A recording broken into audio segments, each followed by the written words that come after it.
What's up, fam? It's my birthday. Oh, yeah.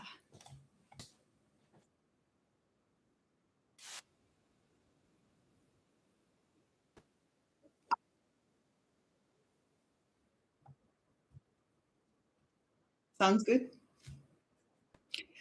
So, it's my birthday and also happy Valentine's Day. I just turned 40 freaking 5, you guys. 45 today. So grateful to be alive and healthy and chasing my dreams and helping people out. So, thank you, universe, for giving me another year around the sun. Thank you, Aldo. So let's see what Jimmy says. Happy birthday and Valentine's Day. I wish you the best birthday yet and many, many more to come. You're a great inspiration to anyone looking to stay fit. Oh, thank you. Thank you, Jimmy. Yes, I am the birthday girl, 45-year-old birthday girl, looking 25. You know what's funny? So Jimmy says 45 looking 25. You are the standard. I think you're the third person who's literally chosen that exact number, 25. Why 25? I don't know, but okay. I'll take it. 25. Thank you. Look at Instagram. And Scott, what's up? Thanks for your wishes, by the way. I do. Thanks for your wishes as well. Best 45. Oh, yeah. 25. Yeah, you nailed it, Jimmy. All right, guys. So I've got some questions, some cool questions from y'all. I'm going to start with Instagram post. If you have any more questions, just drop them here and I'm going to answer them. Also, I have a little surprise for you guys. Okay, so this is going to be towards the end. First off, let me get to the questions. So, juicy questions from Instagram from Slayer Bar. Have you tried calisthenics? So, kinda, but calisthenics is not really my thing. I feel like it's very upper body focused and it works really great for men. But like, I personally like bodybuilding because I like that hourglass shape, right? And with calisthenics, I find that I can get quite blocky. Like I've seen women who do calisthenics have a very strong upper body, which is fantastic and all, but it's just not for me. So we also have like pull up. Well, we have rings at home, like suspended rings, and I hardly ever use them. My 10-year-old girl though, and my partner love it. But like I think the closest I get to doing calisthenics is probably pull-ups. Like I can do around 11 pull-ups. I do push-ups. Like I think my record was like 30 push-ups. But yeah, I'm not really into calisthenics. All right. Next question. I turned 45. Someone says, oh my God, I turned 45 in April. How time flies. Yeah, gosh, I don't even realize. Like the years are just passing by. Happy birthday from Arizona. I envy you. How was Alter Bridge? Yeah, I'm going to talk about the concert as well. So hold on, hang in there. G Man, what's up? Look at you guys. Should be my birthday every week. Okay, so all right. Next question is from Scott East. What are your favorite bands? What's the first band you became a fan of? So favorite bands, I think Jimmy, you know this one, but I think this question comes up every week.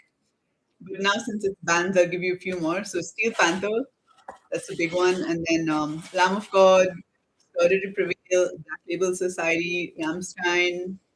Yeah, I think those are my and Skid Row. I mean, I've got a lot of favorites. Okay, first band I became a fan of. Okay, I'm really embarrassed to say this on a fucking metal channel, but okay, I'm gonna say it. So my first obsession was a boy band from Ireland, and it was called Boyzone. I don't know if any of you have heard of them. I was fucking obsessed with the main vocalist Ronan Keating so much so that I would celebrate his birthday, and I had this massive poster of him up on my wall, and I would bring a cake and fucking cut the cake and celebrate it. And you know what? I just remembered something. I was with my brother because my brother was the one who brought in all the Slipknot and Sepultura and all that influence. So one day I was in the car with him, he was driving, and we had cassette players right in the car, so I put Boyzone in there. This fucker, he bless his soul, he's still alive by the way. He stopped driving, pulled out the cassette, my Boyzone tape, rolled the window down, and he just flung it out of the fucking car and kept driving. What the hell, man? I was just looking at him with my jaw on the floor, like, what the hell? not cool. Okay, let's see. Some of you. Steel Panther, yes. 29 looks great. Oh, okay, this is the first one that says 29. I've been getting 25 so far. Finally made alive. Thank God you saw the light. All right. So, oh, my first rock band, like, the one that was my first favorite was Green Day. I heard Basket Case. We used to have this American top 40. I was born and brought up in Doha, Qatar, by the way, lots of censorships and rules and stuff. But we did have on the radio American top 40, and I was really obsessed with that. So I would have my cassette player and I would record the entire American top 40 and listen to it. And I heard Basket Case the first time, and I was like, what the hell is that sound? And then I was just obsessed with Green Day, and then I started listening to more and more rock. So that was my gateway. All right, next one. Hello, hello. Miss Spiro says, you rock. You rock. That was Instagram. You rock too. Okay, next one. Real Rain 89. How effective are minimalist programs like only doing dips and kettlebell swings? So, minimalist programs, what I understand, are usually like short, very intense, and you basically get the most bang for your buck. So, it's great for busy people who don't want to spend hours at the gym. And I think it's like 2 or 3 workouts a week, very few intense exercises. It's great to get in shape, like if you're just starting out, I think, and also someone who's already built a good foundation of muscle, I think that would work. Um, I think these are not just body weight, but also like compound lifts. It could be any kind of exercises basically, but it really depends on your goals. Like my training is not powerlifting, it's not CrossFit, it's not anything. It's just bodybuilding. So I like this higher volume, and I like the 8 to 20 reps. And I train 4 or 5 times a week. I lift heavy for about an hour, sometimes a little bit over, and my body responds very well to that kind of volume. So I'm trying to create a certain shape. I like that hourglass shape. So for that, you've got to be a little bit more. You've got to adjust your training to your goals, basically. So the other thing with kettlebell swings, I really fucked up my back with that because it's a great move, functional full body thing, but it puts a lot of pressure on your lower back. So you have to be really careful. And I really fucked up my lower back. I think it was like 2 months or so that I had to go to a physiotherapist and really, rest. So just got to be careful with those moves. I love weightlifting though. That's like my favorite. Anyway, if you want to keep your sessions short, this is great. All right, Sliptalica. If you had to pick, what are your top 3 interviews that you've done? And then he says, pick your favorite child. Okay, I cannot do that because I love all my interviews. I have had the best fun with every single person I've interviewed. But here's what I'm gonna do. Okay, I'm gonna pick my favorites from certain categories. So the funniest interview I did where I freaking laughed my ass off was with Rico Ekvog of Elaine.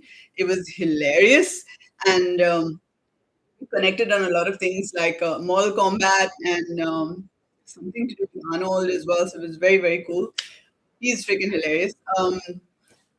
The interview that I could relate with a lot and talk a lot about fitness and diet, and where we seem to have a lot of common ground was with Chris Daughtry of Daughtry. So I found that our training styles and our diets were very similar.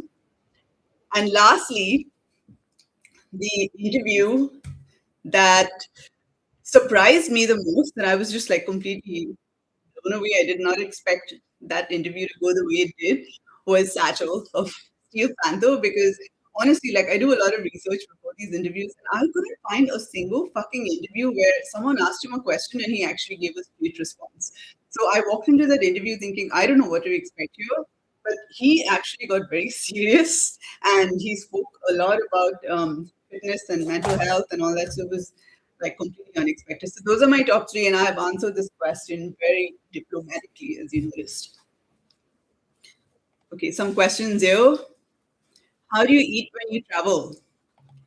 I actually make some posts when I'm traveling. So there is a supermarket that has over here in Portugal that has this really nice chicken baguette with a lot of chicken breast and just a tiny bit of mayo. So I always take that. So the last trip I did for the concert, I took 2 of those big baguettes one before the concert and one after. And that's amazing. I also take protein bars.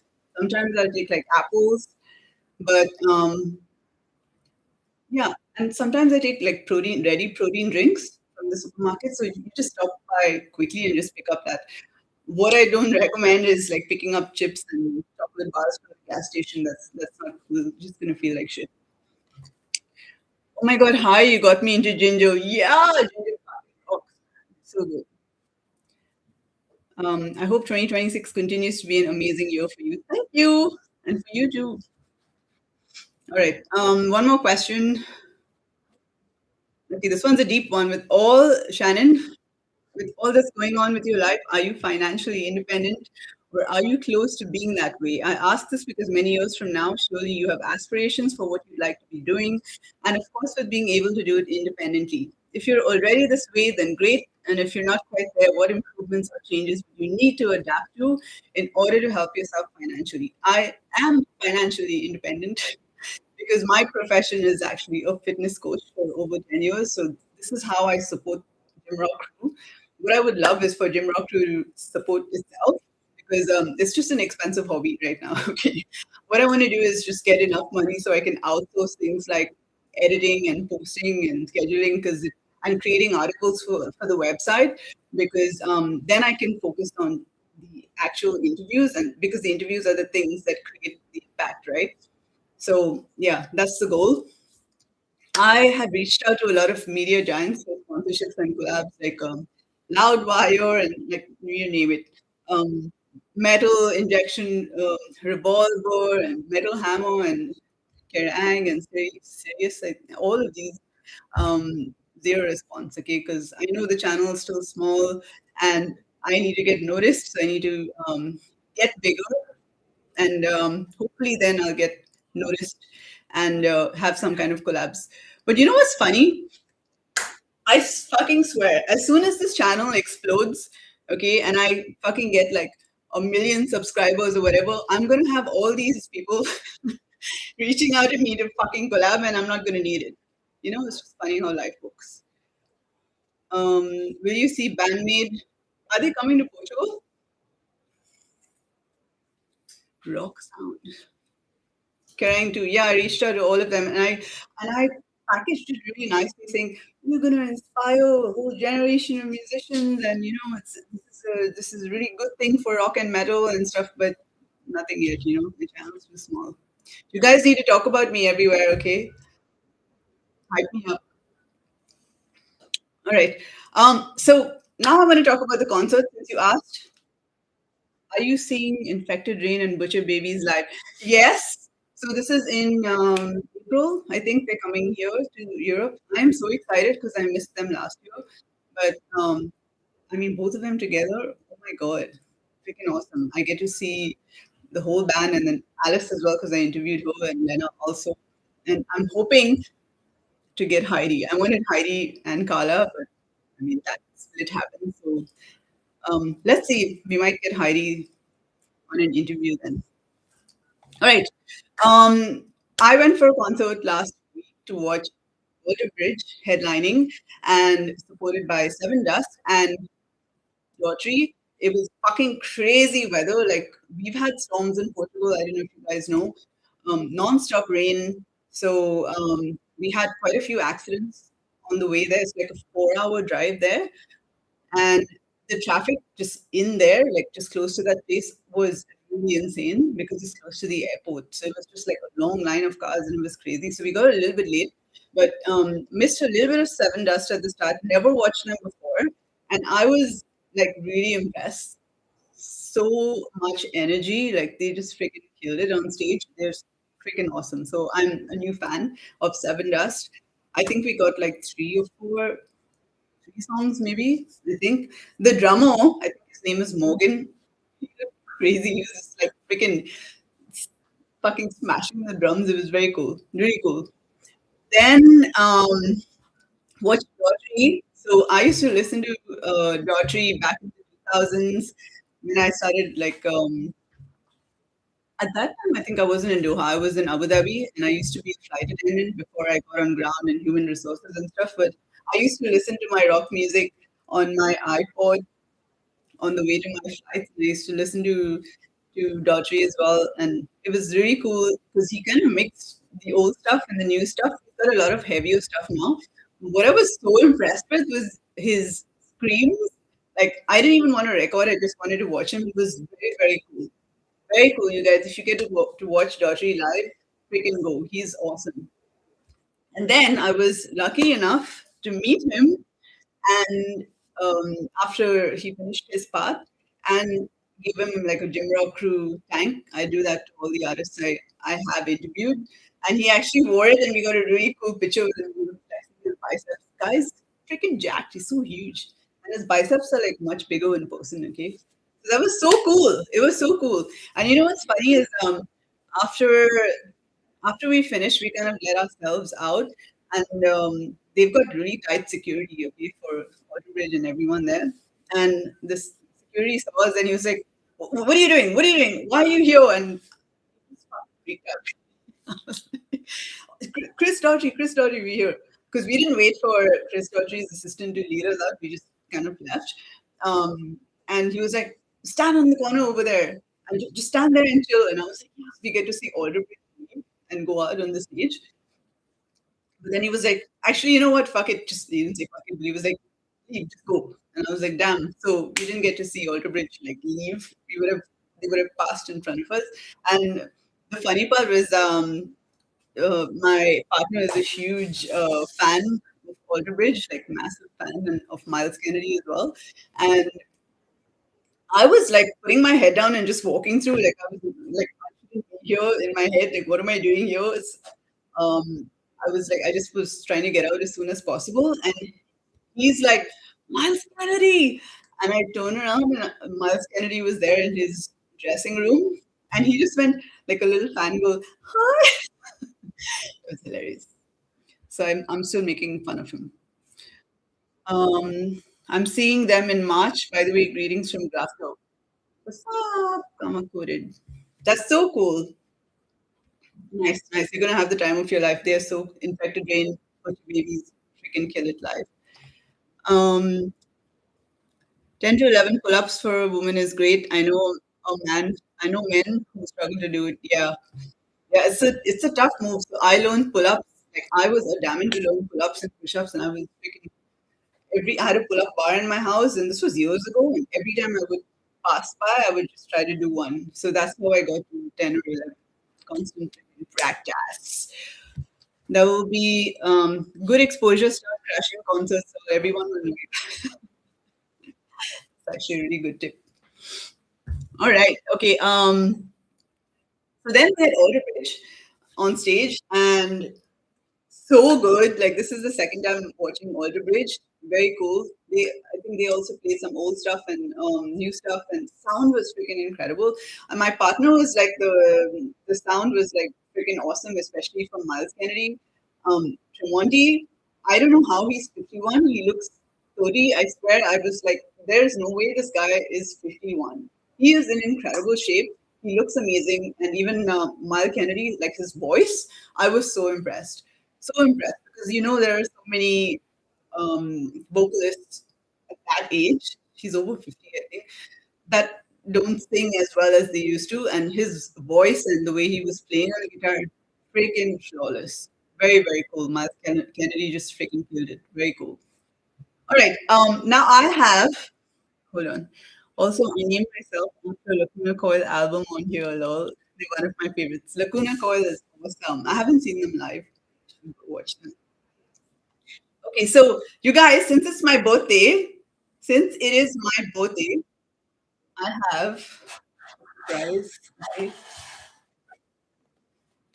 ta-da! We have. I'm gonna follow it. We have cake. Okay, I'm gonna eat cake, and I trust that you guys are singing happy birthday. I'm going to have the candle and everything. Yes, it is happy birthday. Yes, it is my birthday. I am 25, 45. I'm 45 today. I've seen Miles with Flash and Kings of Chaos, but I'm still missing Alter Bridge.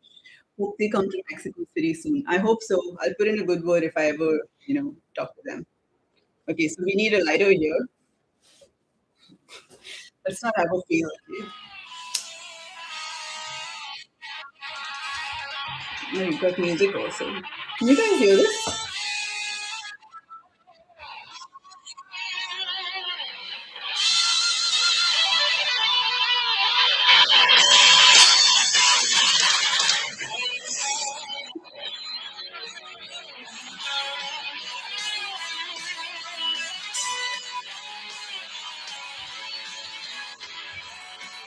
Okay, that's enough. So you all heard the happy birthday. You deserve it, and absolutely singing. My cats won't like it though. You have cats. You're a cat person. Oh my god, that's awesome. Cats are awesome.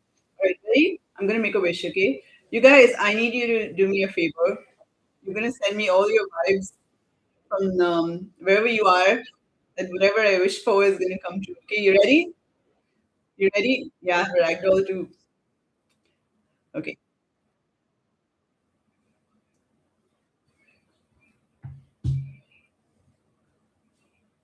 done. Yay! Yeah, I'm actually gonna eat this because it's not fair for me to just what a lousy clap.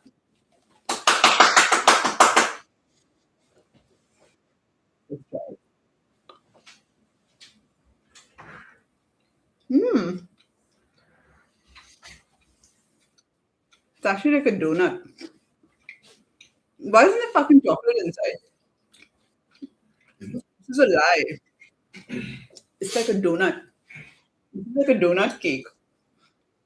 All right, all right, guys. Thank you so much for joining. I hope you enjoyed this live. Happy Valentine's Day. I wish you all the love and happiness and everything in the world. Have the best day, you guys.